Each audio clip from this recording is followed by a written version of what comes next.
بسم الله الرحمن الرحيم. قال الملأ الذين استكبروا من قومه لنخرجنك يا شعيب والذين آمنوا معك من قريتنا أو لتعودن في ملتنا.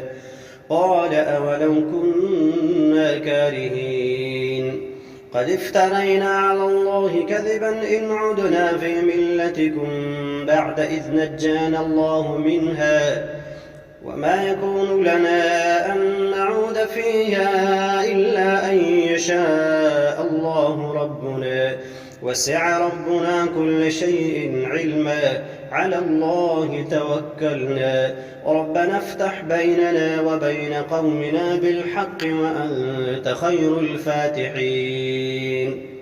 وقال الملأ الذين كفروا من قومه لئن اتبعتم شعيبا إنكم إذا لخاسرون فأخذتهم الرجفة فأصبحوا في دارهم جاثمين.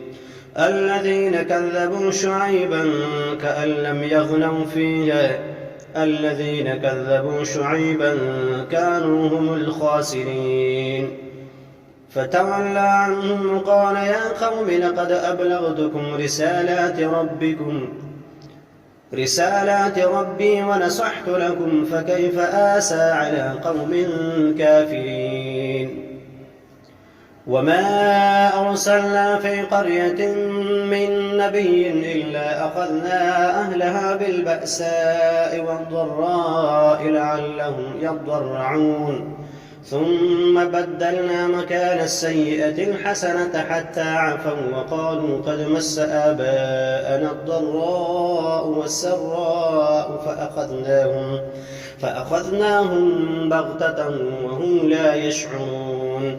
ولو أن أهل القرى آمنوا واتقوا لفتحنا عليهم بركات من السماء والأرض ولكن كذبوا فأخذناهم بما كانوا يكسبون.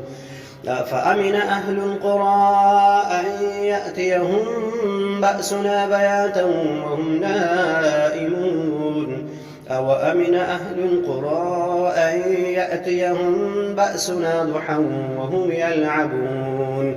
أفأمنوا مكر الله فلا يأمن مكر الله إلا القوم الخاسرون. أولم يهد للذين يرثون الأرض من بعد أهلها أن لو نشاء أصبناهم بذنوبهم ونطبع على قلوبهم فهم لا يسمعون. تلك القرى أقص عليك من أنبائها ولقد جاءتهم رسلهم بالبينات فما كانوا ليؤمنوا بما كذبوا من قبل كذلك يطبع الله على قلوب الكافرين. وما وجدنا لأكثرهم من عهد وإن وجدنا أكثرهم لفاسقين. ثم بعثنا من بعدهم موسى بآياتنا إلى فرعون وملئه فظلموا بها فانظر كيف كان عاقبة المفسدين. وقال موسى يا فرعون إني رسول من رب العالمين حقيق على ألا أقول على الله إلا الحق قد جئتكم ببينة من ربكم فأرسل معي بني إسرائيل. قال إن كنت جئت بآية فأت بها إن كنت من الصادقين.